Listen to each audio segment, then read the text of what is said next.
What's up, all you motorcycle enthusiasts, and welcome to the V-Twin Life here on YouTube. We talk motorcycles powered by those V-Twins, what fuels our passion, why we enjoy it so much. V-Twin Life is brought to you by these two great companies, Crash Inc. Clothing and Wild Ass Seats. Hey, you want to add some comfort to your ass when you're out riding, whether you're a 400-mile guy or maybe a guy that's pushing 1,000 plus, or female rider for that matter? Hey, check out wild-ass.com and add some comfort to your ass. Can't forget Crash Inc. Clothing, that Northwest brand out of the Pacific Northwest. Hey, these guys got a lot of great stuff, from t-shirts to hats, raincoats, you name it. Hey, they can get you covered. Check out crashinclothing.com. Now, let's dive into another milepost of the V-Twin Life.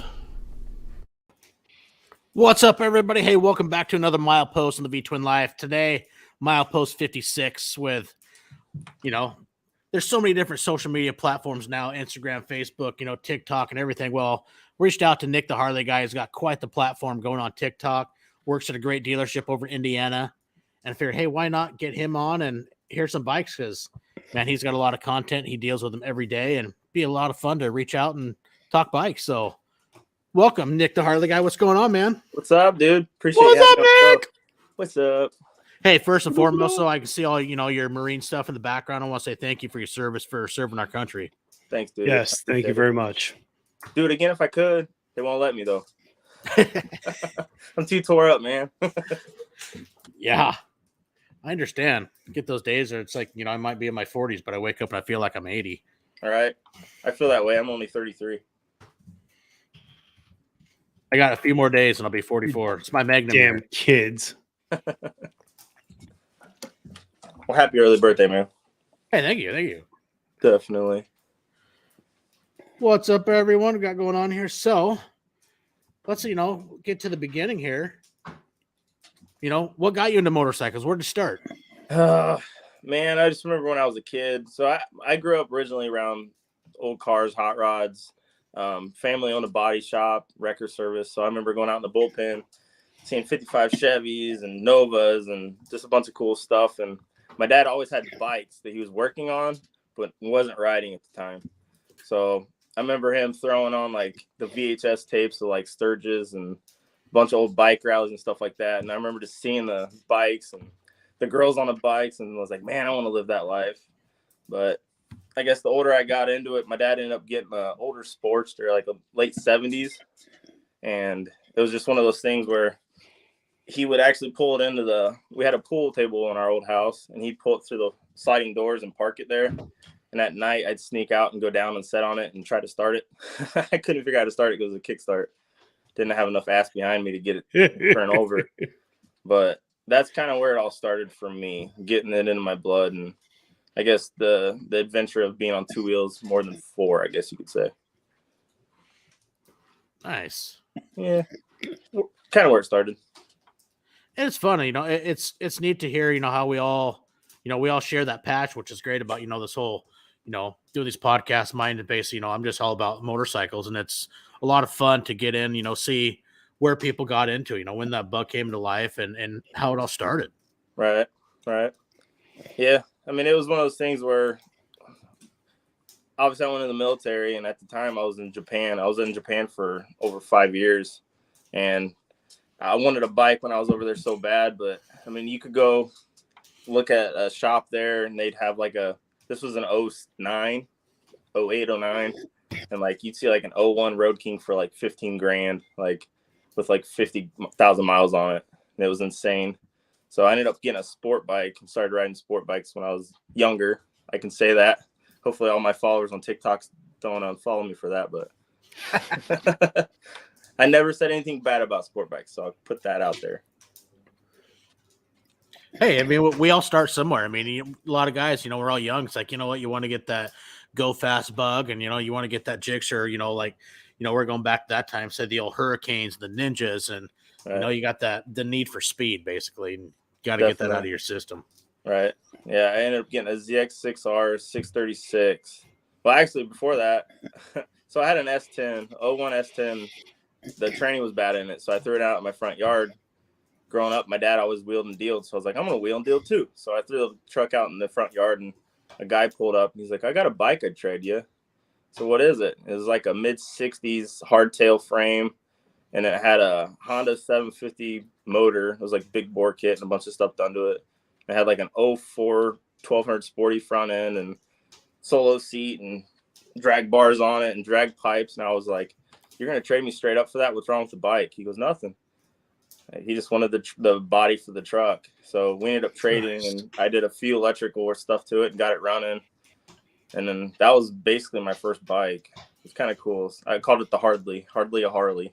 So was that like the old CB 750 inline four?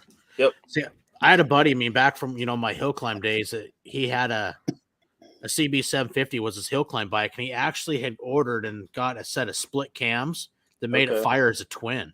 Damn. And it sounded fucking impressive. It had just an awesome sound, but I actually seen a guy in an R1 that had a set of he got split cams in an R1, and that thing sounded like a fucking Ducati. Yeah. It was impressive. That thing ran good for what it was. It's kind of a death trap because you could tell the guy who owned it threw it together. It was pretty ratted out, but it was fun. Got my feet wet, and then I ended up trading that and got that ZX6R, and I got made fun of from all my friends, so I ended up getting rid of that. And actually, that's what I was talking to you earlier about. I was running a little quick on it, and that old lady pulled out in front of me and scared the crap out of me. I got it home like 20 miles an hour for like 30-minute ride and got it home and ended up selling it and ended up getting a 16 Heritage. That was one of my first bikes. Yeah, it was cool. I ended up getting it from like I won't throw names out there, but a different place than where I work. I didn't work there at the time, so I didn't know where to go, I guess you could say. But yeah, that was my first baby. Her name was Medusa. She was all black, and to this day, my wife that was her favorite bike to ride on. She said it was the most comfortable bike I ever had, which I can understand compared to what I got now. But yeah, I always have a special spot in my heart for Medusa. That was a cool bike. Yeah, that's like, with my Road Glide, we call it Black Betty, but even my wife's is the same thing. My old Suzuki Boulevard I used to have, she thinks that was more comfortable to ride on than the Road Glide. Yeah. She's like, I miss that bike. So, there's some things I miss about it, but then it's like, you got to evolve and get to the next platform where you want to go. And sure. I forgot it. Sorry. Oh, go ahead, Bri. No, I was going to say, I forgot about the Boulevard because that's what we had. And my wife was ready to, she about fell off it the last time we rode down that thing. And that's what got us the Harley. And that's funny that she likes, your wife wants to go back. My wife would never go back. She'd kill me first. I mean, it was a great bike. I can't say really any bad thing about it. It's just when I came time, when I was shopping for a new bike, with the Boulevard had the leather bags. I love touring and riding, multi-day trips. And even with leather bags, sometimes you travel enough, ride enough, you're going to get caught in shitty weather. It's going to happen. Yeah. And the biggest thing that I wanted in a new bike was I wanted hard bags. It's like I get caught in the rain somewhere, knowing that you got some dry clothes and dry stuff to put on at the end of that day, to me was a huge factor. It's like, I didn't care about the fairing. It's like, you know what? I could go with a Batwing, Road Glide. I mean, I was even looking at some of the Roadstars. I've always been a fan of the Roadstars too. But it's like, I just want hard bags. That's the only piece on a bike that I want my next bike to have. And, and lo and behold, down the road came my Road Glide, and I fucking love it. Right. I love the Road Glide platform. Just compared to that Street Glide. Because when I started at the dealership, I had never even rode a Road Glide. And I've rode the Batwing fairing a few times, and then I was always like, they're goofy looking, blah, blah, blah, like everyone else says when they come to shop. But until you ride one, that's when you're really going to know the difference. Oh, man, ride one in a windstorm. Yeah. I was coming through the Columbia River Gorge, was it 2 years ago, which separates Washington and Oregon, heading back from Idaho. And I had a headwind so strong. I mean, I was wide open, and I couldn't get past 65 miles an hour. Damn. You let off the throttle, and it's like you're seriously slamming on the brakes. But handling-wise, not a problem one. Right. I mean, the frame-mounted fairing is rather impressive in the wind. Yeah, because you need that 131. You know what? I like longevity, though. I mean, nothing against a 131, but I want to – there's nothing wrong, say, a 103, 107. Like, I mean, I'm running an 88. It's been bumped up to a 95. I got, the gear-driven cams in it, just a little bit, basically, stage 2, you could say. But you build a bike, whatnot, I want to still have that longevity and not go overboard where, okay, now maybe I'm going to get 20, 30,000 miles just because – you've just pumped the piss out of it so much, you could say, where Right. that's just, not my style. I mean, if I was going to make a bar hopper or a day ripper, oh, hell yeah, I'd build the piss out of it. But if, my platform, I enjoy touring and traveling, I want the other side of that. I mean, a little bit more power is great for riding, but I want that longevity to, many, many miles down the road and not have to worry about, tearing into shit. Right. A lot of people don't think about that when they go to build their bike. I see it a lot at the shop. But I mean, it goes to say like mine. And mine's a 2004, and I'm about to roll 104,000 miles. I keep up on my normal maintenance, my changing my fluids, checking everything over, and you take care of it. It takes care of you. It's kind of always been my thing. Right. It's true. That's how it works. Sorry, I had to open my beer up.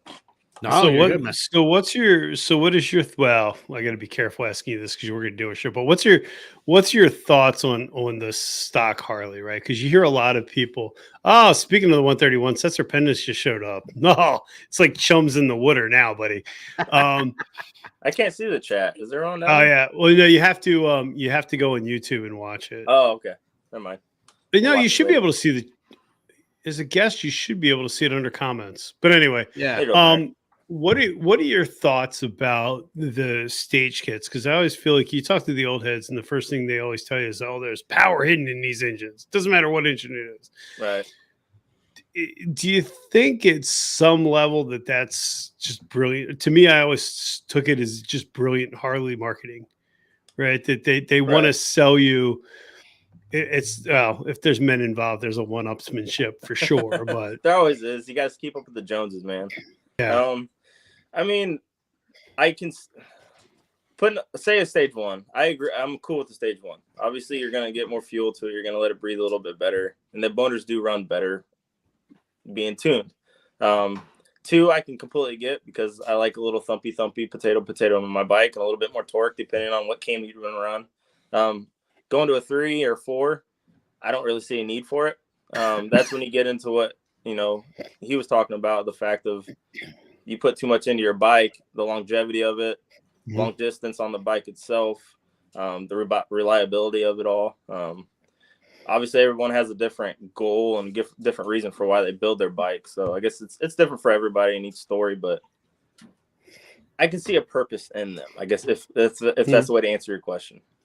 That's fair. Yeah.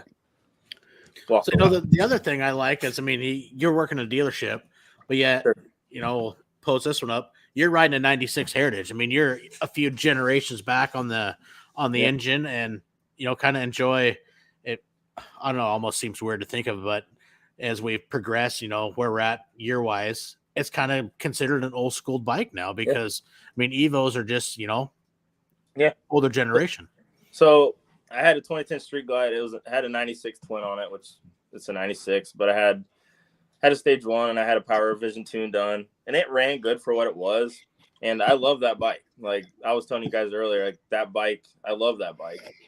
But as soon as that Heritage came in the parking lot and I saw the Violet Pearl, and I'm a nostalgic kind of guy. Like, I don't know if this sounds right saying this, but I kind of in my mind live in the past.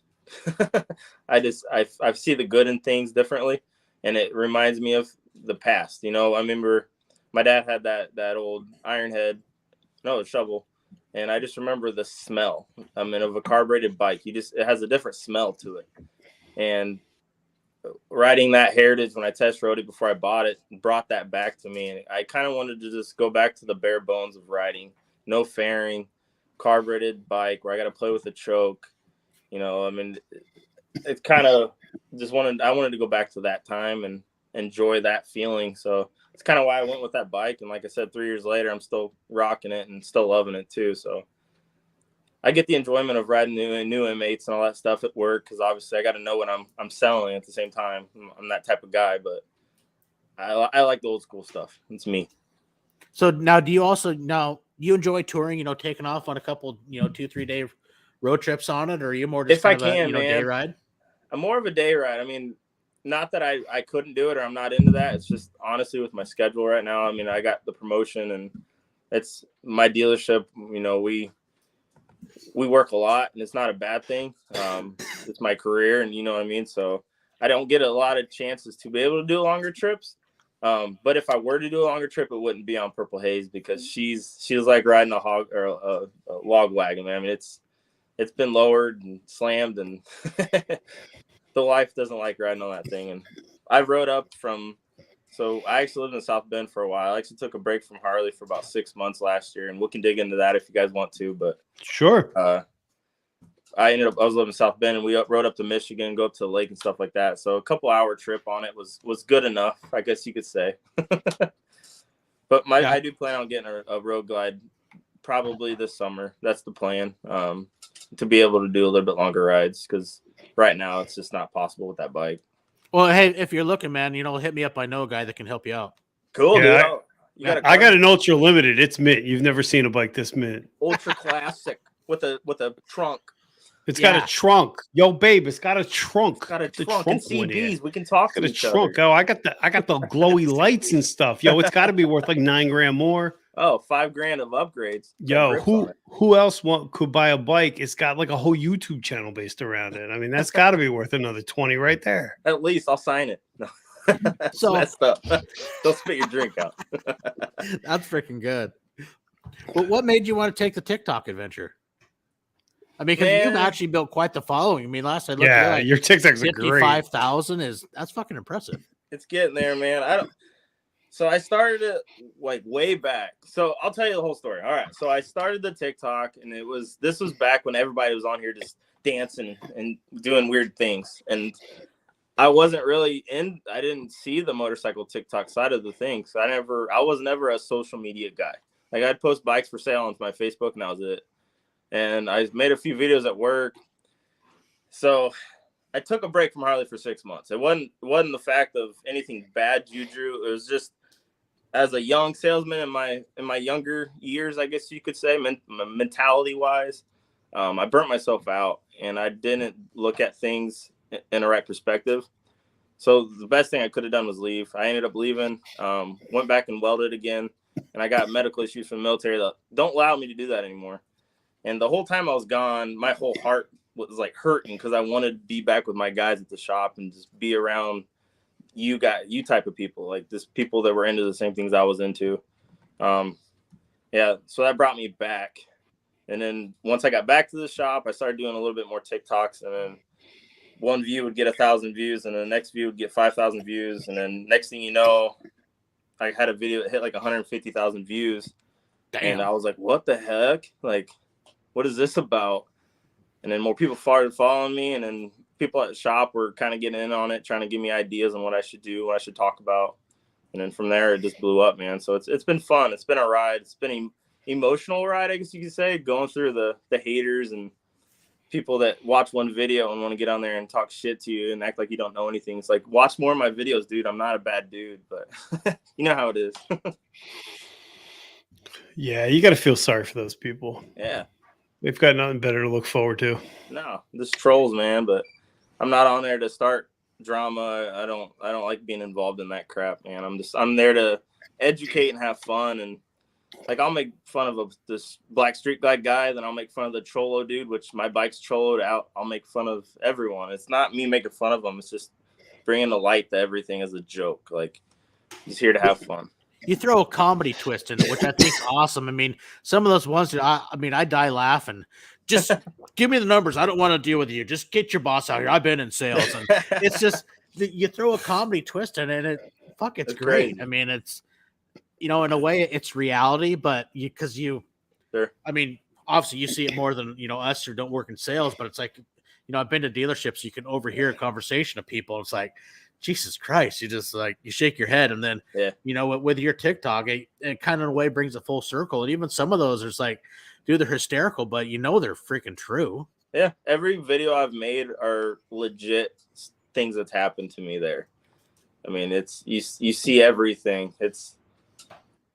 And that's kind of the reason why I keep doing the TikToks, because I want people to understand salespeople got a really bad rap from years ago. I mean, you go to a car lot and dudes are going to trip each other to get out the front door to talk to you. And if you go into a legit dealership, it shouldn't be like that. I mean, the way we run our shop at our place, man, you're part of the family, and we're not there to sell you. I mean, it sounds funny to say that because that's my job, but at the same time, we're there to give you an experience. And no matter what, when you go into a Harley shop, it's about culture. It's about hanging out with like-minded people. And if you want to buy a bike, I'm there to help you buy a bike. You know what I mean? Yeah.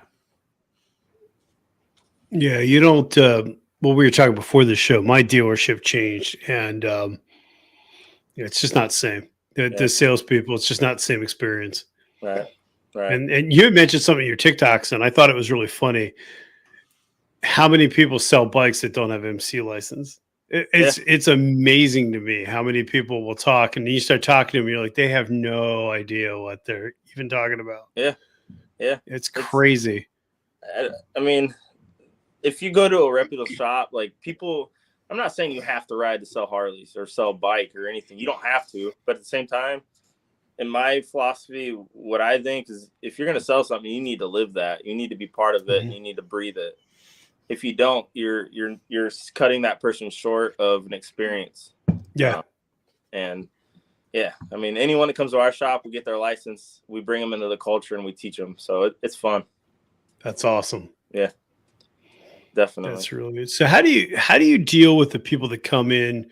And I think Harley gets a bad rap for this, but there's two sides of the story, I suppose. So how do you deal with the guy that comes in that has an MC license and wants to buy a Road Glide Special, but has no experience? As in, what do you mean, like riding or buying? From riding. So he wants to buy the bike, but he has no riding experience. I get you. Do you guys try and work with him and kind of, because I can see it from both sides, right? If you come on the lot and you're looking to buy a $30,000 motorcycle, I mean, who am I to tell you no? But on the same side, I see dealers that do that, and then a guy trashes the bike 6 months later, and then we lose him from the community. Exactly. So that's one of the big things that we try to train our fits is that when someone comes in and say they want to look at a new Road Glide Limited and they never rode before, I want to show them other options, because most of the time, 80% of people that come in to look at a certain bike end up buying a different bike. Okay. A lot of people buy off of obviously what their friends have to keep up with the Joneses, what their dad said they should buy, what everyone they ride with rides. And everyone is taller, shorter, fatter, skinnier. Each bike's going to fit you differently. And not everybody has the same need for a bike. Some people aren't into obviously riding long distances. But if someone came in looking for a particular bike, I'm going to show them that bike.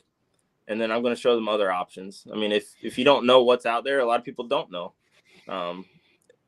Have them set on as many bikes as they want, feel everything and see what feels best for them. Obviously, bikes going to fit different. If you go into a legit dealership, the person working with you should know how a bike should fit a person with, posture, different angles on the arm bend, back angle, feet placement. I mean, there's a lot of things that go into it that a lot of people don't think about.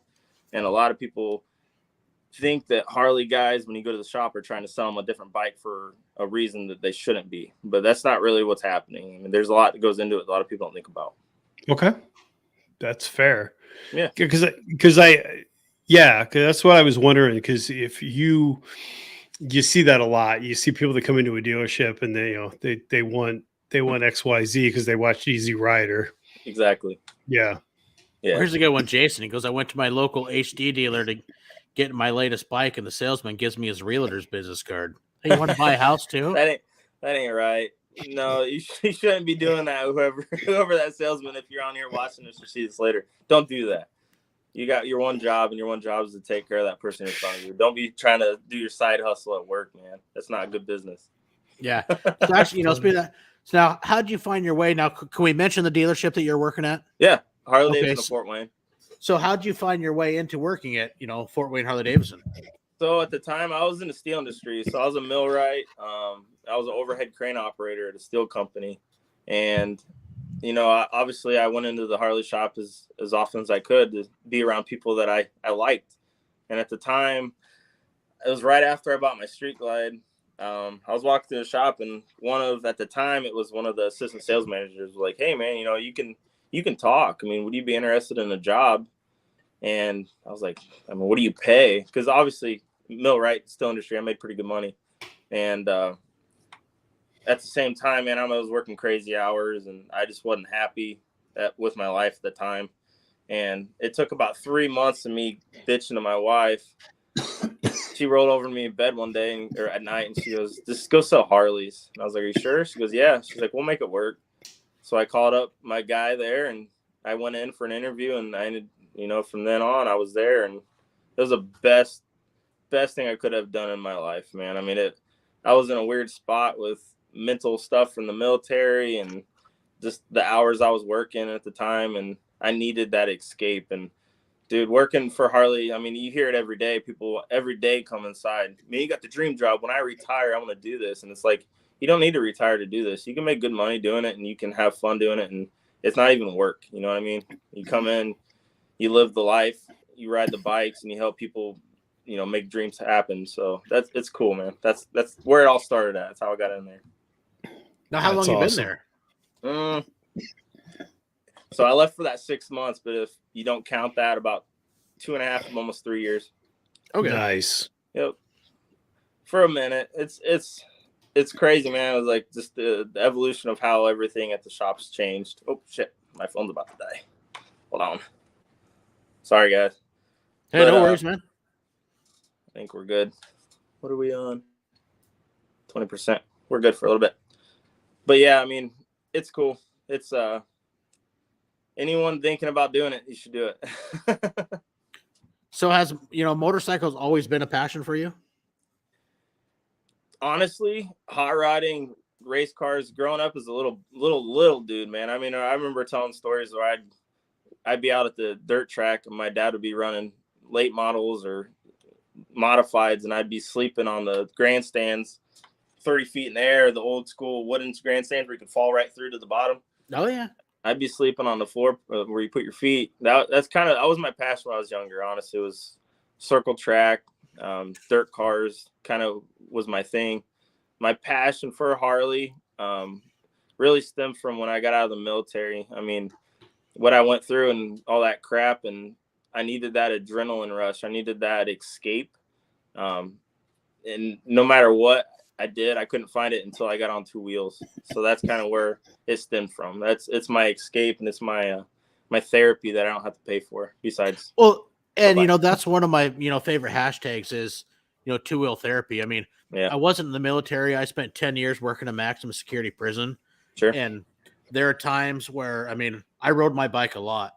Yeah. But sometimes that 65-mile ride home was huge because there's times where I'm sure, military life or, guys in law enforcement trying to leave work at work and not bring work home. I had days where, that was a problem. And, it's one of those things that I had to fight. Plus, you see things that, even now, I witnessed things that I wish I would have never had to see and deal with, but that's over. I left there to go work in a paper mill, and I worked there for 16 years. And, now I've been driving truck for a while, but it's just one of those things where I think motorcycles is an awesome form of therapy. And I know there's hundreds of thousands in the community that can agree where there's no better therapy than hopping on your bike. And even I found myself, it doesn't have to be 2 hours, 5, whole day. I mean, there'll be times, I might have 20 minutes. I'll just go take a little loop on a couple back roads and come back. And even that short amount of time can really clear your head and, put you in a better frame of mind. Yeah, definitely. And that's why I do what I do, really. I mean, I want to help everybody out, and a lot of people don't notice or think of that until you're actually on 2 wheels, run down the road, the wind blowing through your hair, you know what I mean? So yeah, for sure. So you and I were talking a little bit before the show, and I'm loosely in the market, right? But I'm probably 2 years out realistically. Sure. So if I go in to buy a bike, what should my realistic expectation be, right? Because you hear these guys talking, it's like, we were joking around, but it's the truth. It's like, oh, my bike's ultra mint, or I've got because you had said something in one of your TikToks, and I thought it's true. It's just a VIN number, right? We get attached to it being, especially with motorcycles, right? Because it's a passion, and you have all these great stories for it, and you might have put money into it. But as I go to buy a bike, what should my realistic expectation to know what my trade's worth? What is what should I be looking at so I just don't come in there and sound like a Yahoo? Like, how much money should I have prepared to put down to? So my thing is, I don't work in the sales industry, but I work for a sales company. Mm-hmm. How do I present myself as a buyer so you know that I'm serious and I'm not just wasting your time and you're not wasting mine? So when you bring your bike in, always make sure if the bike's not there, you got your VIN. If you have a payoff, you need a 10-day payoff. 10-day payoff is different than what, say you log on to my HDFS and it shows you what your balance is. The whole different thing. So have your 10-day payoff and be realistic. I mean, if you go work with like a reputable dealership that takes care of you, they'll work with you. So when it comes down to trade values, do not base your trade off of Kelley Blue Book. Kelley Blue Book is not a thing that any dealerships use. Your value actually comes from what the bank's going to allow the dealership to resell your bike for. So say your bike's worth $13,000 retail. A dealership, obviously, you're trading it in is a business. They got to make money too. So obviously, there's going to be a little bit difference between the 13 and that. But you got to be realistic with the fact of what the market value is for your bike at that time. You know, market values are changing crazy, just like trucks and cars are right now. I mean, they're changing every 2 weeks. You could lose or gain $500 in 3 weeks on your bike. It all depends on the value of your bike. There's the wife. But just be realistic about it. We use NADA, motorcycle value, and we use JD Power. Okay. And obviously go off what the market is. So if you work with a reputable dealership, they'll work with you. When it comes to down payment money, most of the time dealerships the bank specifically wants at least 10% based off your credit. Okay. Through Harley Finance, if you're 740 and above, you're considered top tier. More than likely, depending on what the bike year you're looking at to buy, you're going to get a 0 down. But most of the time, they're at least wanting 10% down. So, okay. At least 10% of whatever you're trying to get a loan for itself. Now, with 740, which does Harley Financing tend to lean towards one of the 3 bureaus, or nope, is it just the highest score of the 3? Correct. The highest score to the 3, the pull. Okay. Yeah. Usually that's what it will go through, depending on what bank you go through. But yeah, through Harley Financial, they'll pull whatever the best score is, and they'll go off that one. So if you go in with a 740 credit score, you can pretty much get what you need. Yeah. Okay. Yeah. Damn. I need to take a trip to Indiana. You got a 740? Higher than that, but yeah. Man, I'll get you your best rates in town. Come out and see Nick the Harley. I got a 950. Do you? Yeah. And with an ultra clean bike. And everyone listening, do not use Credit Karma, please. I've been in arguments. I'm talking like people yelling at me because I come out with a print off of their actual score and it's 640 and their Credit Karma said they were a 715. Yeah. They get mad at me for it. It's like, and people need to realize dealerships do not sell money. We sell bikes. Your credit is what is going to give you your interest rate. Everyone always says Harley has the worst interest rates out there. And I get it. If you go to your own bank and you've been banking with them for 500 years, you're probably going to get a pretty good rate. But if you're just a regular Joe Schmo off the side of the road and you come in to get a loan, don't be mad. I mean, your credit's what you built your credit, and your credit score is what you made it. True point. We get a lot of crap for that, and a lot of people get mad at me at the table going over numbers for that fact. And it's like, man, I've been there. I've had bad credit, but I can show you how to fix it. And a lot of people don't realize either. Harley Finance reports to all 3 credit bureaus monthly. They're a national recognized bank. So me particularly, I don't tell people this, but within 6 months, my credit went up 120 points just through Harley. Mm-hmm. So there's some perks to it that a lot of people don't think about. Well, my thought too is if you really want the bike, I went through a divorce when they were offering me a Harley for 25% interest, right? It is what it is. Sure. But you could always buy it, refi it. Exactly. You could always do, see, these guys are going to try and push me to make you get me a CVO. I got one. I got 2 of them. The red one with flames? I can get it. Oh, you bastard. I got the orange one. Denver, who books these guests? I'm done. I'm leaving. I got the orange Road Glide Limited right now, CVO. Oh, very nice. It's beautiful. See, that's always been something I've thought about for so many years is, like me being a guy on the West Coast, is buying a bike from, Midwest to East Coast, fly out, get your dream bike, and then enjoy a nice ride home. Take 2, 3, 4, take a week. Who gives a shit? Yeah. And just enjoy, your new purchase. And when you enjoy life on two wheels, you get something new. It's like, man, you just want to ride it, enjoy the shit out of it. So, I still something I might consider doing my next purchase is, flying out to Indiana and come hang out, buy you a beer, go have dinner, and buy a bike. That'd be cool shit, man. I'll buy you a beer. I got you. Well, I got you. What about me? Can't we go out at the same time and buy bikes together? Denver? We can make it a thing. Yeah, we can make it a thing. We can make it an event. Can we live stream from your dealership? We're in. Definitely. Of course. Yeah. I'll give you guys a goodie bag too from our shop. We've been, we're like, a big thing now. We're you are not even close to famous, but my eyes, hey, not either, dude. Oh shit. I think that's to your point, I think that's the problem too. And I felt guilty of that. You don't know what your bike's worth. So, right. You're looking at a number, and obviously everybody wants the biggest number, right. And it's like, well, what's it worth? But you were mentioning off air that, you guys sell for MSRP when a lot of these dealers are jacking the prices up $4,000. Yeah. But they're going to give you 110% for your trade. No, you're not. No, you're jacking up the price $3,000. Yeah. They're jacking prices around and making it look like they're giving you more.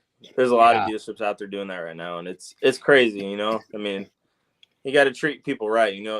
It's not about selling a bike. It's about having a customer that's going to come back to you in 3 to 4 years to trade that bike in and want to work with you again.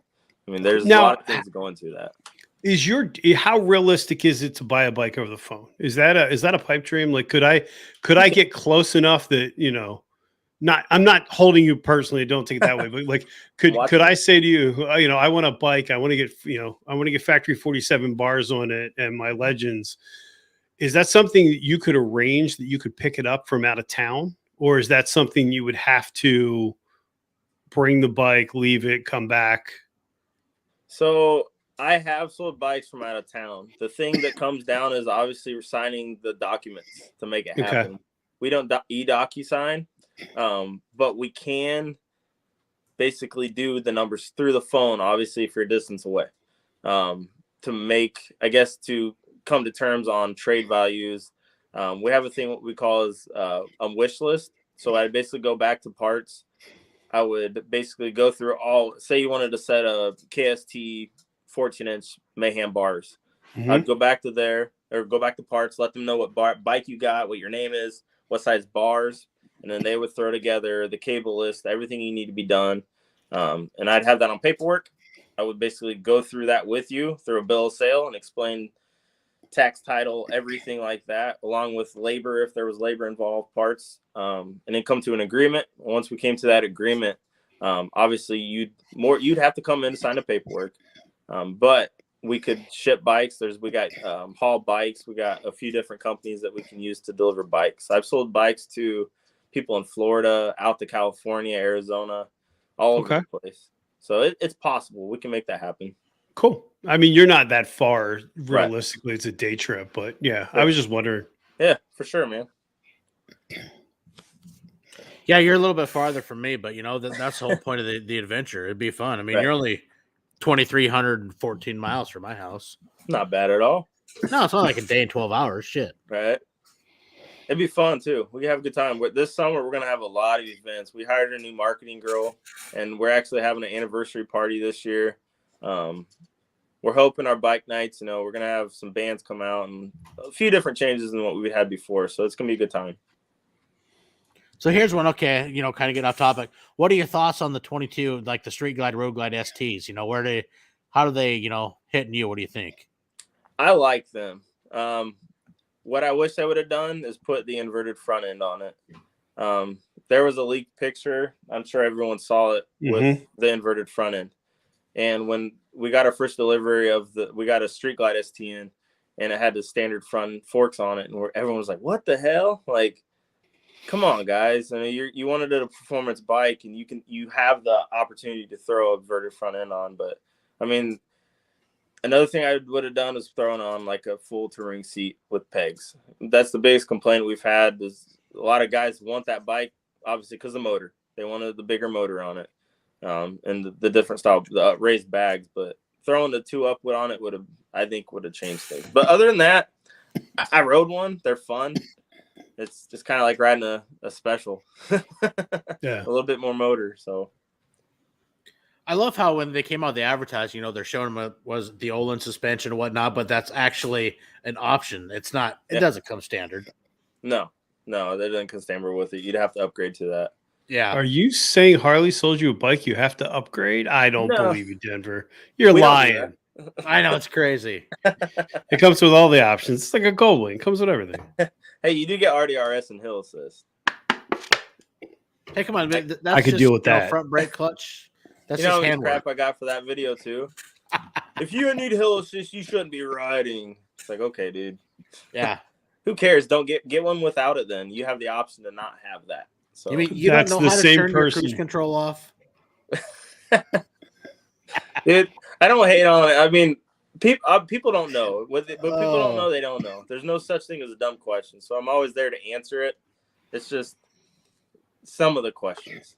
Like, don't ask me what your bike's worth if I haven't seen it.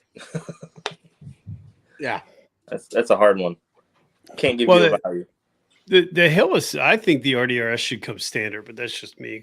But you get the people that are afraid of it. So I don't know. Oh yeah, there's a lot of people scared of it. More electronics that are going to go out. This, and that. And a lot of people saying that you don't need that. But when ABS came out, people said you didn't need ABS. Now all the old school shovelheads want the ABS because obviously you've been in that point where you need it. Mm-hmm. So until you get to that point where you need the RDRS, you won't know you need it. You know what I mean? Right. That was a lot of talking, but you know what I mean. No, I mean it's like anything, right? It's the people that get pissed because you have a nav. Oh, you don't need it. You don't need this. You don't need that.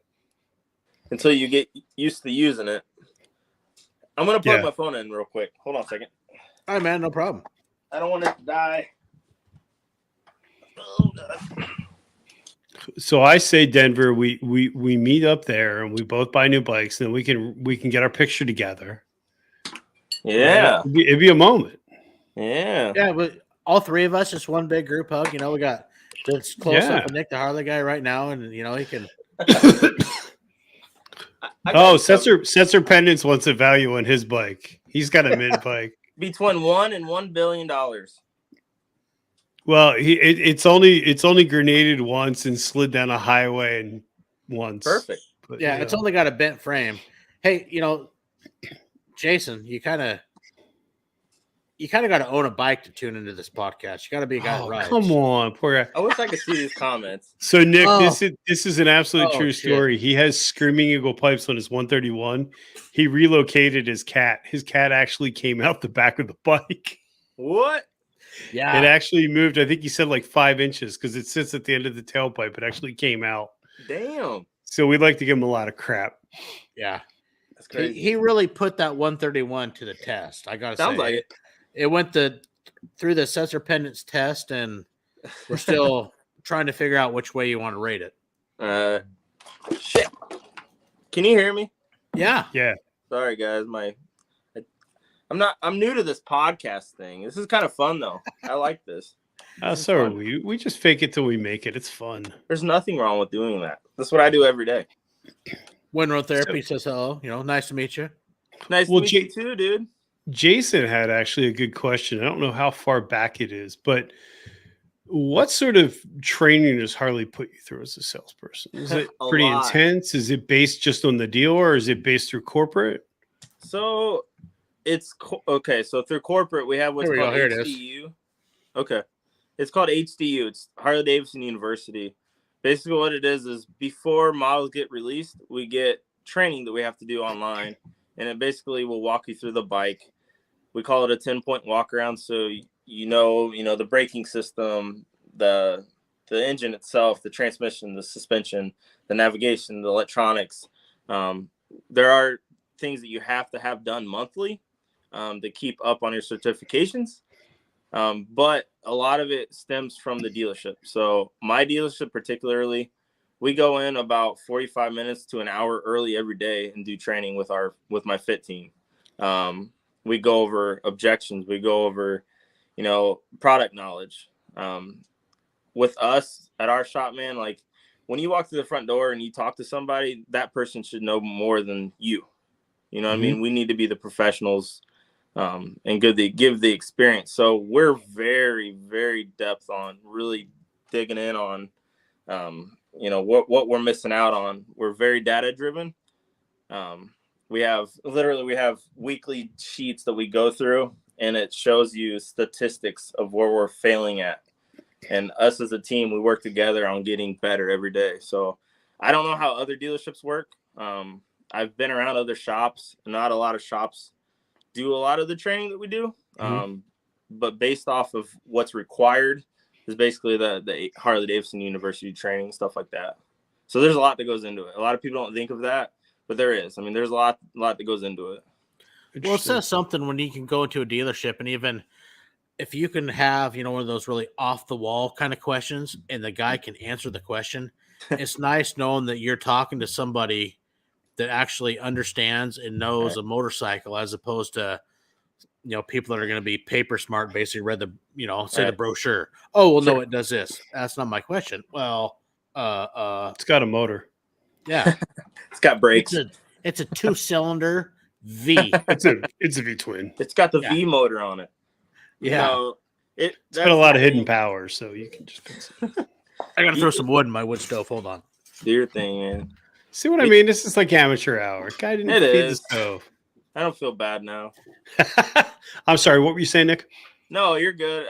It's just if you walked in Menards and you went to the flooring section and you asked the guy how much square footage this piece will fit, or whatever, he should know that. The same thing as at a Harley shop. If you walk up and someone asks you, what's the seat height on this bike, you should know it. Like what's the compression rate on this, you should know it. What's the difference between a road glide and a street glide fairing, you should know that. So yeah, a lot of people think it's an easy job, but there's a lot to go into it that people don't think about.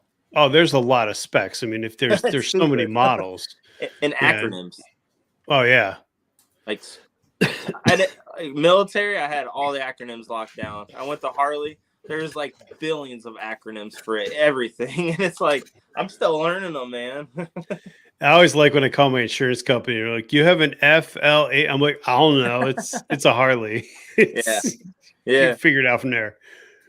They're confusing. Like a CVO Triglides, FLHT CUTGSE. And my owner actually broke it down for me because all those letters mean something. Like with the street glides and touring and soft tails, the front ends, the tires. There's a lot of things that there's a lot to it. Yeah, it's interesting to actually dig into. Yeah, the alphabet soup labeling. Yeah, right. So, what do you think? I mean, you're a younger Harley rider than say I am. What do you think of the direction that Harley's going? Because I know there was a lot of talk, there was a lot of excitement when the STs came out, and then people were like, "Oh, it's the big wheel bagger phase all over again."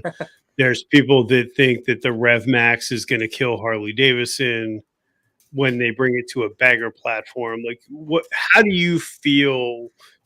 Well, obviously you sell them, so you're not going to be like, well, they're crap. But how do I'm honest, dude. I'll tell you straight up. The motors, because I feel like at a 10,000 foot view that the boomers are aging out, right? The Gen Xers are going to be the next boomers. That's my generation, right? And if I have an Ultra Limited. I love that bike, and sorry, Brian doesn't look a day over 62. Oh shit!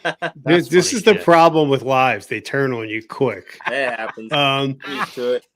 Oh shit! That's awesome. But no, I feel like there's this difference where people of my generation want to have a bike that has more technology, but Harley still's kind of lost. Harley feels like they're in this impasse, right? Where you have to make money, right? But you have to let go of the generation that's not buying bikes and pivot to the generation that is. Sure. And it seems like the new Sportster is really going to be the push for that. So Obviously, I don't know what the main feature is. I'm not that far into the motor. Oh, come on. So You know. Just spill it. I don't know anything, man. So Harley's gonna keep that old school. I mean, they brought the revival back. I mean, there are things that Harley's doing that's. I did say Gen X. What's that? Oh, they're just harassing me. Oh man. Harley's gonna keep. I mean, they're still gonna keep their combustible engine. They're not gonna go electric like I've heard that multiple times. The live wire is gonna kill us all. Everyone said that, and guess what? Harley's still keeping it, but they're separating it to another business. That's another story. But the Revolution motor, it's a big innovation. I mean, the Pan Am 151 horse on a bike out of the box. Yeah, that's cool. But you're not gonna see a bagger line of strictly just having that motor. They're going to keep, the Milwaukee 8s or whatever, move up, and obviously 117s or whatever. But at the same time, I think that they're pushing to a different demographic, but they're still going to keep guys like us happy. I mean, they're not going to get away from that. There's still a culture behind it that people in the higher rankings know, and they're not going to lose faith in that, and they're not going to turn away from that. But they're going to obviously push stuff out to a new demographic of rider, because there's a lot of new demographic of riders out there. Yeah. I mean, have you seen a demographic shift with the Sportster S? Yeah. Well, even just with the Sportster S, but even the Pan America. I mean, I've had a lot of guys coming in off BMWs, KTMs, those venture bike guys that never even thought of a Harley before in their lives, and they come in and test ride that Pan Am, and they're blown away. I mean, that was one of the fastest selling bikes out there. I mean, last year when they put the bike out, they built enough that they thought would last through the year, and they sold out in to the point 4 or 5 months, completely out. No manufacturer's ever done that. So right there shows you there's a market out there for that. And as a company, that's smart to me. I mean, you're there to make money, but you're obviously there to keep people happy. So having the old school stuff out there, like the revival, putting the ST out for the younger guys that want to go out and wheelie and do performance style stuff, and still having that, those electric glide limiteds out there for people who want to go out, just do long distance riding on it and just get your knees in the wind. So I think they're heading in the right direction. I don't see anything bad or weird coming soon. Well, and I think you got to give them props, especially, the Pan American coming into a market that they've never been in. You got a market that's really been dominated. I mean, it's fair to say BMW has dominated that market forever. Yeah. Honda came in, the Africa Twin. Yep. Yamaha's got into it. Harley came into it. They're expanding and trying to break out and get into a different genre, of buyers and users of motorcycles. And, from what I've read and things I've seen and people I've talked to that own them, they're highly impressed with it. Yeah, I've never, honestly, be honest with you guys, I never rode any kind of bike like that before, until I rode the Pan America. Then I went out and I did try other different bikes out just to see the differences, because I want to know what I'm selling. I'd go right back to that. But it's incredible on the power and the torque and just the bells and whistles that bike has. It's a fun bike, and it's not my style of riding. But if I was out, West Coast or out in the mountains, that'd be a really fun bike to have. Be cool. I think it could be a fun bike, when you get into, Forest Service roads, or, some of a lot of people like to do the BDR roads and whatnot. I think it could be a blast. I mean, that could be a lot of fun, even where I live up here in the Northwest. You can get the Cascades, get on some of the Forest Service roads and the fire roads. And I mean, it's not something, maybe some people will want to try to get more technical trails, but, it's awesome to see them expanding to another, market of people. Right. And that's just, everyone needs to know that they're not turning away from the culture. I mean, they're putting options out there for people that aren't, that don't know about the Harley culture. They're trying to bring them into that. And there's nothing wrong with that at all. People need to have an open mind about that. Yeah. Like Dallas, the Sportster S has many multicolored satchel options. Well, there you go. You can put a satchel on anything, man. Just like Indiana Jones did. That's great. I think Denver and I should be on Sportster S's. That would be fun. Have you sat on one yet, Denver? No, actually I haven't. I said, I don't want it at the International Motorcycle Show. My wife took a picture. I'm like, I look like a bear on a tricycle. Like, that thing is so small. I was trying to get some information for you, looking for a bike because we had so many dealers over here that had what you wanted, and they've been blowing up my fucking phone when I said, don't call me. Oh, yeah. And I'm getting bombarded with phone calls. It's like, whatever. Tell them if they can get me in for $150 a month and I trade in my iPhone. No. PlayStation 2. PlayStation 2? PlayStation 2, $250 a month. I want black, bro. This is my buddies have. Black Street Glide. I watch Sons of Anarchy. I know what I want, man. You want meat hooks? Yeah. Wait. That was mean because I have meat hooks on mine, but whatever. I did too. Everyone just calls them meat hooks. That's not the name of the bars. We're gonna have Brian the Biker, aka, he's gonna join the Dyna Bros. Oh, come on. No. That's what I do, dude. When I take the top box off my bike, I get the flat brim hat on and throw some shorts on with some socks. Yeah, exactly. TikTok's most hated Dyna Bro. Sorry, Logan, if you see this. Logan's my buddy, so I can sit here and talk shit on him. Cool. Oh, that's fucking awesome. Blasted some Wanted Dead or Alive. Got my stereo, man. Let's go. Pull your socks up real high with them. Yeah. Guys gonna be going down the road, cranking up Cher if I could turn back time. I got my Dixon now. You better watch out, Bubba. Oh, yeah, you're David. Owned a Dixon. You're David Bowie Dixon. Hey, don't judge. The man had talent. David Bowie. Yeah. You got a poster of him over your bed when you go to sleep at night. Look at him. Look, I was this close to buying a bike from you. You crossed the line now, sir. That's so awesome. Oh, now you're kidding. I got Britney Spears on my wall. All right. I come in with my 920 credit score. You're going to be impressed. Oh. Yeah. $5 down. $5 down, baby. Make it rain. Oh, shit. That was funny shit. That's what we're doing. Me and Dad, we're going to come in. We're going to own the place. We're going to just buy everything. Let's do it. I'll write every one of them up. Yeah. I want one of everything. Comment. We need 132s. Like, sorry. What's that? That's my favorite comment. When people come in and I'm like, someone's looking at a bike. Well, what do you think of that thing? And they're like, I want all of them. I'm like, give me like 20 minutes and I'll write them up. It might take a minute to do the paperwork. There's a good question. How many bikes have you sold to one person in one day? To one person? Yeah. I sold to one person, one guy, two, but I sold a father and son a bike each, probably 3 times, and that was cool as shit. Oh, that's awesome. Gotta be cool. It was huge, man. I mean, like the kid, it was his first bike. He was 17, and his dad helped him out getting it, and then his dad ended up getting one too. So we have what we call our delivery bay, and we got our flag and our stuff behind it. And saw that, yeah. Yeah, and we do a delivery. So we have a delivery specialist, and he goes through the bike with you before you leave. But we do pictures, and I had the bike staged, setting out right, and both of them in the middle. It was cool as shit. It was cool. That's really cool. Yeah. See, Denver, we can get a free picture, too. This deal's getting better. Oh, yeah. I'm telling you what, dude, he's fulfilling a lot of stuff I want to do. I want to buy a bike that's nowhere close to home.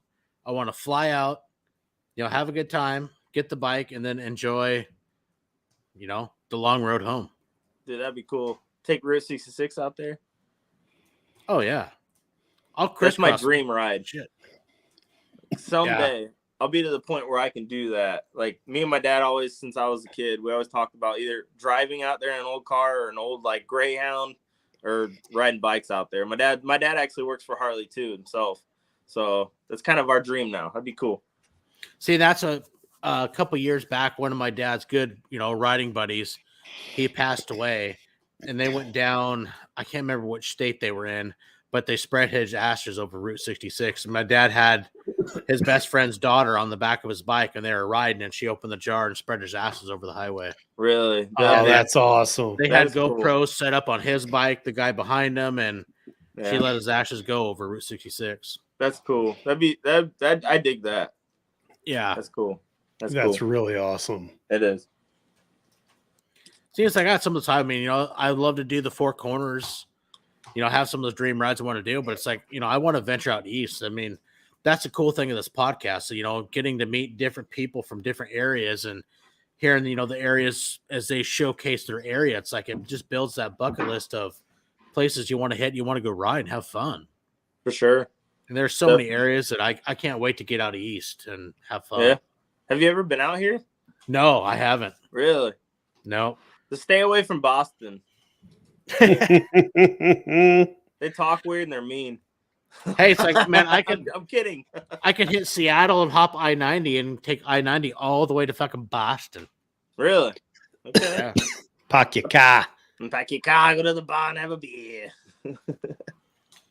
But no, it's going to be fun. It's like, this summer I got a trip to South Dakota, and which will be kind of, for me, that's the farthest east I've been so far. But I got some plans I'd love to, and next year hit Laconia.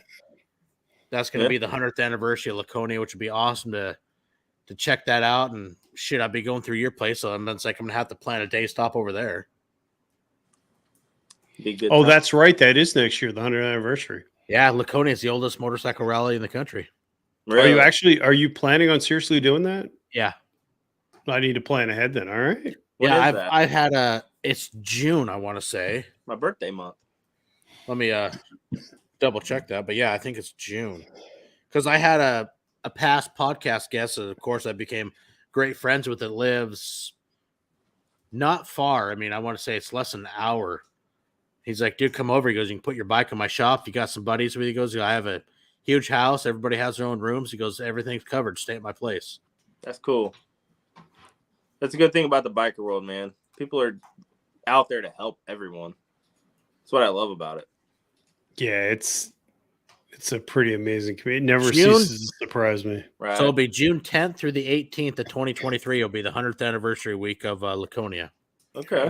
I'm going to put it on my calendar. I have to look into that. Maybe beg the boss to let me out for a little bit. Hey, it's a marketing trip for you, It could be. Yeah. It's a good idea. Maybe you can reach out to him. Heck yeah, we'll get him on the podcast. We'll talk all about it. My owner would probably love to be on the podcast. Oh, let's make it happen. Well, dude, yeah, we'll have to talk this later. I'd love to. It'd be awesome. That's I'd have to talk to him first. Awesome adventure. He is the reason I'm still there. He not the advertiser, whatever. No, feel free. My owner, his name's Ryan Mitchell, and he's been in the game for 22 years. He started as a porter in Indianapolis at a dealership at 18, and he moved up to literally own part of a dealership. And he started, being a porter, washing bikes, and he spits gold. When he talks, everyone around him just zones in and listens to what he has to say. Like, he's that guy. It's cool, man. I'll tell you what, you talk to him, and right now I'll tell you, you have free game to give him my contact info. Okay. Phone number and everything. Tell him to reach out. I'd love to talk to him. It'd be awesome. Definitely. I'd do that. I go back Tuesday, so I'll have a talk with him, man. There you go. That'd be cool. I appreciate that. Absolutely. Denver, why don't we advance our plans and we buy bikes next year and we get them and then we drive to Laconia? Ooh. Hey, I'm down with that too. But I guess I'd have to fly to Indiana because Black Betty isn't leaving my family. So no, I know that, but you fly in. You got podcaster money, Yeah, you got podcaster money. Yeah, I got podcast. Fuck you, money. Just go. We got a year to land you a big sponsorship. We got plenty of time. Don't bore us with the details. That's right. I better start sending out emails soon. At that rate, they'll probably have to close the dealership down just for security. Probably would. We would. I'd get the black guy, the guys in the black suits with the pieces. Oh yeah. He's there's no calling Uber. I'm gonna have a fleet of black Suburbans waiting. Yeah, at the airport. The package has landed. Yeah. D Woods is here. We're rendezvous. I'll be like, hey, go get the 883 out for D Woods to ride. I got an XT750. He has to prove. They might have the little Sportster out for you. Way up. Yeah. Yeah, he's got a point, man. The Sportster S might be plenty of power for you with what you have. So you got to graduate up. What you need to do is find somebody that makes a 132 kit so you can outbeat sets or pendants. That's all you need is the 132. Just so you can be like, I got a 132. It's cool. Nah. I'll tell you what, though. My dad is highly impressed with his 19. He's got a 107. He stopped over today, and I heard him coming from a ways away. He just good. Dude, he put the Woods cam. I think it's a 475, the True Duals, the 6-inch Kirker exhaust, new intake, programmer, and Jesus, he said it woke that bike up, and he goes, it's like riding a different bike, and the sound of it is fucking impressive. I bet. Just cackles. Yeah. Oh, Even, yeah. I mean, he's got the 107. I mean, he dressed up the way he wanted, the Razor Tour pack, and I hooked up and actually got him a free Memphis Shades windshield on it. Nice. And he's done, but he just put a bunch of money into it, with the cam, exhaust, the duals, and programmer and intake. And holy crap, that bike sounds impressive. Yeah. It actually, I guess you could say it sounds like a healthy twin cam. Sure. Yeah, that's one of the big questions that most people come in that are new to the M8s is how do I make it sound like a twin cam? It's like throw a cam in it, dude. You gotta get that lope. Yeah. What's your cam in it, and fuck, it's nice. Yeah, it sounds incredible. What's your thought on pipes? Do you have a favorite brand, Nick?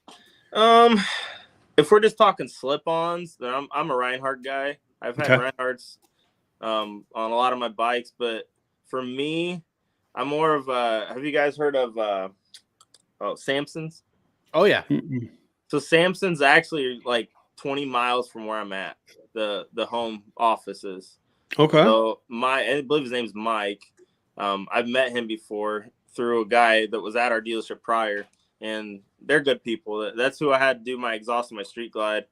Yeah, they do good work. Their stuff sounds good. I'm old school, so I like fishtails and stuff. I was just going to go there. I'll send you a picture later. My brother, we've been friends since we're little. I mean, he's, my brother from another mother. We've been so close forever. He has a 16 Heritage. Yeah. He put the Samson fishtails on. Dude, they hang out. Fuck, they hang out way out the ass end. Yeah. But when I rode down to Idaho a couple years ago, we took off for a ride, which was awesome because, we talked, our younger teen years, we're always going to ride. Well, he moved away about 6 years ago. And that was the first time we'd actually rode together. I'm on my Road Glide. He's on his Heritage. And, dude, those Samsons were so fucking loud. Yeah. Holy Jesus. Oh, yeah, it was interesting, all right? It's like, we took off for a couple 100-mile ride. It's like, dear God. They cackle. But no, they do. Yeah. He had the big, long, straight shots, and it's like, damn, man. Yeah, I had 32-inch on my Street Glide, and everyone's like, "Why would you put that on the Street Glide?" I'm like, "Who cares? It's my bike. Leave it alone." But yeah, they stuck out about a foot and backing up to.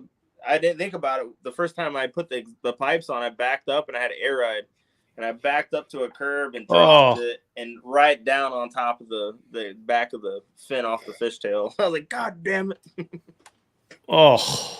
Yeah. It happens a lot. I see it a lot on the parking lot. People with like stretch bags, they don't think about it, and they drop the bag down and crack the whole side of the fiberglass cracks. And you got to keep your mind on that. Oh yeah. Well, I just sent you the pictures because he choloed out his Heritage. It's pretty fucking sick. I'll check it out when we get off here. Yeah. I tried to get him on. It's like, dude, you got to come on. He's like, I can't do that. He goes, I'm too shy. He goes, no way. Well, you don't need to be shy. It's just, we don't bite. Fun. I have a soft spot in my heart for Heritages since Medusa, for sure. Yeah. Oh yeah. See, some of them I don't mind, but I'm just not a fan of the conchos. Right. It's like, you got to get rid of those. Yeah. No, they're not my thing. There's a lot of things to change on a Heritage, but this sounds biased. Okay, so I have people coming all the time. They're like, which bike do you think handles and is balanced the best of any bike in the shop with power to weight ratio? Like, you know what I mean? I always Heritage, and that's just my opinion, but Heritage is just balanced bike. They got power. They're light. You can get a 114 on a light ass soft tail frame. I love a Heritage. I don't know. Obviously, there's things you can change up on it to make it look better because I don't like a lot of the stuff that comes on them stock, but yeah, the base frame of itself. Obviously, if you're going out riding across country, you're not going to want to hop on a Heritage, but depending on what kind of style of riding you do. Yeah. And I mean, and that comes down to it, preference, style, what kind of riding you do, the fact of, guys will enjoy to get out and tour. Do you like to take 2, 3, 4 day adventures or, a week plus, or, I mean, everybody has their style, what they enjoy. Exactly. What's going to fit your style for what you want to do. Yep. That's something a lot of people don't think about before they buy a bike. So go to a dealership and have someone ask you those questions because a lot of that stuff you don't think about. mean, a lot of guys come in and buy a 900-pound limited, and they maybe do one trip a year, and then they want to get the bike out of their garage to go down and get a carton of milk or whatever at the grocery store, and they're moving that bike around. Next thing you know, they're like, this bike's too much, and they get out of the game, and they don't want anything to do with it. So yeah, you got to know what you're going into, and you got to know what kind of riding you're going to plan on doing on that bike. Well, that's exactly it. I mean, you'll see those bikes you come across, Facebook Marketplace is 3-4 years old and got 3,000 miles on them. Like, oh yeah, what in the fuck did you buy it for? I mean, that's what pops in my head when you see some of these bikes that are, 3 to 5 years old and don't even have 5,000 miles. I was like, dude, you haven't even got through the final break-in service. What the fuck? Exactly. We have bikes at our shop right now that are 1,000 miles or less that are 2 to 3 years old for that reason. And it's sad because a lot of those people are getting out of it. Like it scared them and they don't want anything to do with it anymore. And it gave them a bad taste in their mouth. But that's why a lot of people need to be open-minded about it, for the fact of, if someone says, well, what kind of riding do you do? Don't get offended by it. I mean, there's a reason they're asking you that question. We don't want you in that position a year down the road. You know what I mean? Yeah, somebody from your side, you want to get them in a bike that's going to fit what they want to do, and I totally get it. Exactly. And it sounds funny saying this, but I don't want you to buy a bike and then want to trade it in 6 months later. Yeah, it sounds good because I'm going to get another sale, but at the same time, that's putting a bad taste in your mouth for the motorcycling culture. We don't want that. Yeah, which is very true. I'd rather you be happy in what you have and come back and drink a beer with me and hang out at the shop and say what's up and then get on your bike and leave. You know what I mean? Well, and that says something for, the type of sales that you're doing. I mean, you're, I think it's fair to say you're not in it for the numbers. You want to sell a bike to somebody that's going to enjoy it, and they're going to get that, longevity out of it, going to enjoy it and use it for its purpose, and not buy a bike and say, oh no, sorry, this thing's, I can't do this. No.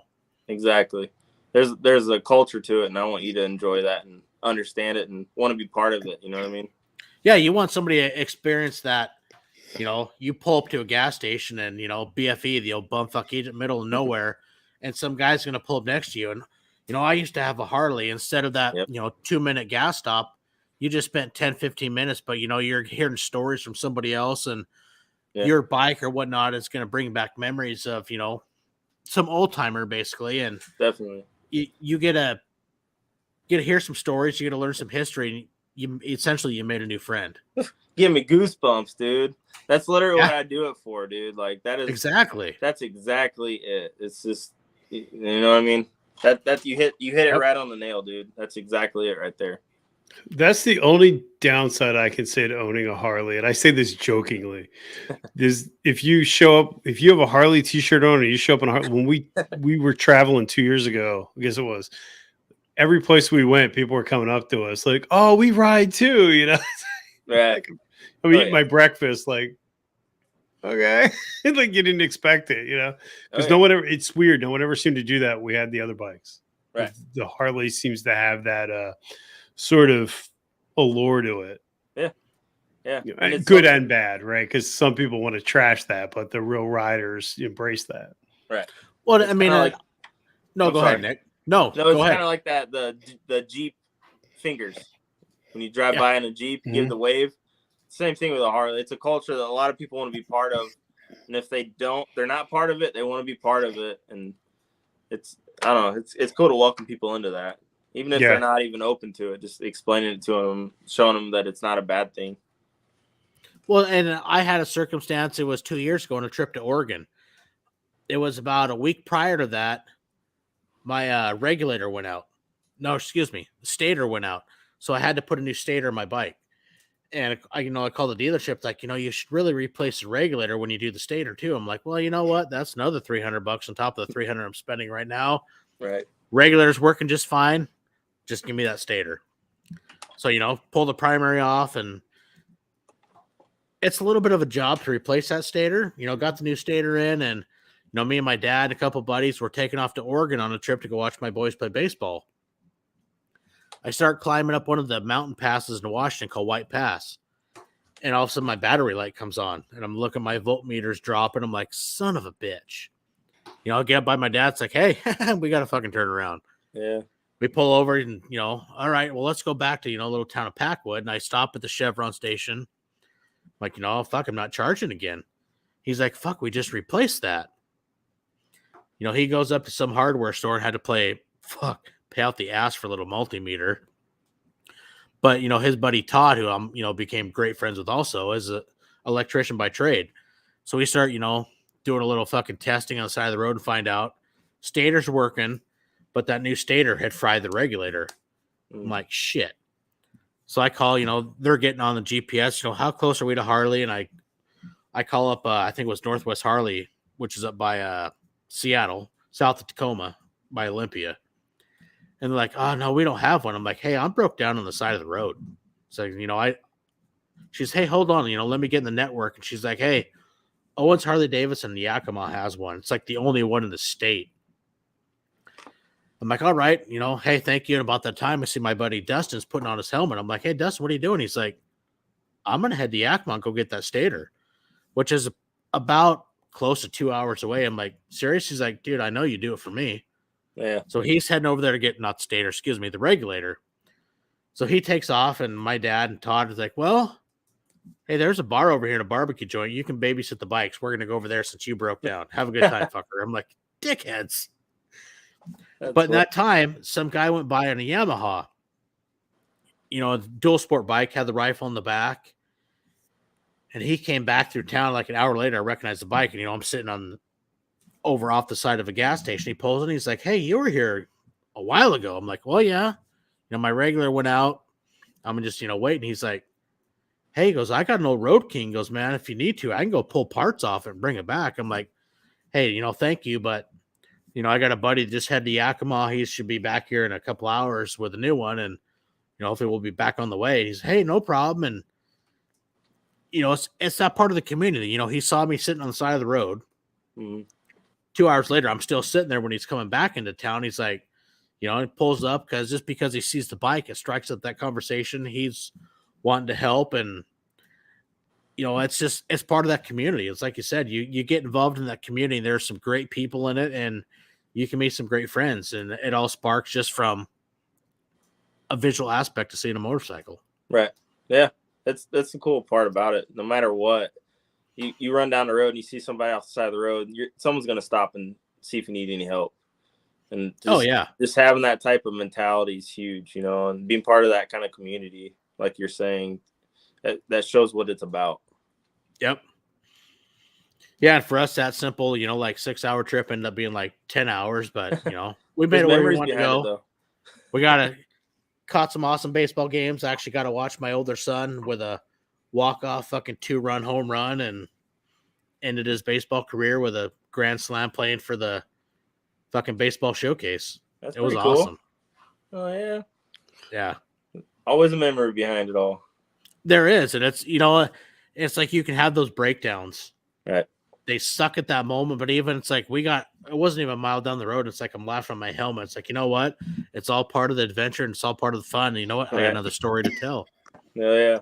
It's true, man. That's what try to get that word out there to people. I mean, just like I explain to people, that ride to work. So you say you take your truck and you're driving to work.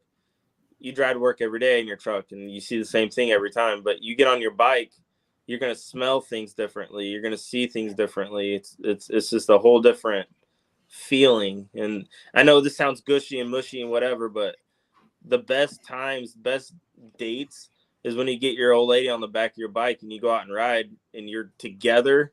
Not that you're not talking, but at the same time, you're sucking and enjoying all that, what you're going through at the same time together. You know what I mean? Oh, absolutely. It's just a bonding thing that is different than just sitting down watching TV together. You know what I mean?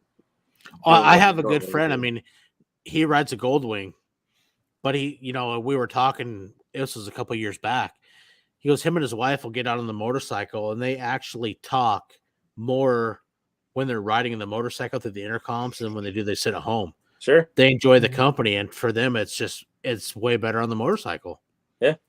No, I dig it. I get it. I mean, that's me and the wife. I mean, we get on the bike and we just ride around. We don't go far distances, but at the same time, it's just a thing we can do together. And and enjoy that feeling of being free and just getting out in your knees in the wind and enjoying it. That time, I think that people underestimate that time for a couple is like the best. Like we have the best stories are based around us riding. Yeah. All the good stories are based around us being on the bike. Right. Oh yeah. Actually, hey, and Marine Rider just tuned in, and as a fellow Marine, wanted to show his regards and respect also. Semper Fi, brother. Got my flag here. My last unit I was with, I had all my Marines sign it. And there's a dick right there. Well, I was on duty, and this young junior Marine walks in, and I'm sitting there on duty at the desk, and he comes up drunk and asks if he could sign my flag, and I said sure. He grabs the marker and draws a dick and says "Go Packers" because he knew I hated the Packers. He ended up on the floor. Yeah, but now good it's deal. a memory. It's a story to share, and a memory It's a story. People ask about it all the time when they see it, and I was mad and very angry at the time, but now I laugh about it. It is what it is. Exactly. It's all part of the adventure and the fun, and like I said, the stories you got to share from it, and the memories it brings back. Exactly. You're never gonna forget those memories. That's for sure. No, got a lot of them. Very true. Yeah. Well, you don't get those memories in a car. Hey, go ahead, Bri. You got some more? No, I see. You don't get those memories in a car. No, you don't. And that's the awesome thing about traveling by motorcycle. It's night and day difference. I mean, yeah, you might be going the same direction, but to me, it's more intimate. The smells, nature, the sights. It's not the same when you look through that glass windshield on a car. Exactly. So, but hey, shoot, man, Nick, thank you for coming on the V-Twin Life and sharing your background and your story of how you came into the motorcycle world and the culture. It's been a lot of fun. For sure, man. I appreciate you having me on here. It was a good time. Yeah. Hey, let everybody know where they can, find you and follow your adventures, man. Yeah. So I'm on TikTok. It's Nick the Harley guy. It's all you got to search in the bar. That's literally the only platform I'm really on. I'm on Instagram. So if you get on my link tree on my TikTok, it'll have my list of my dealerships, so you can see my inventory. And it'll pull up my Instagram also. So that's where you can find me at, guys. Right on, man. Nice. Hey, this has been a lot of fun. Guys, Sure. Thanks for tuning in. Milepost 56 with Nick the Harley guy. So, hey, stay tuned, guys. We've got a great episode. Should be Sunday. Next week, we got Brian Clock coming on, which is going to be a lot of fun. Dive into the history of clockwork. That's cool. So, hey, guys, stay tuned. Watch for the updates. Watch for the stories, the posts. As always, hey, ride safe. Have fun. Later, guys.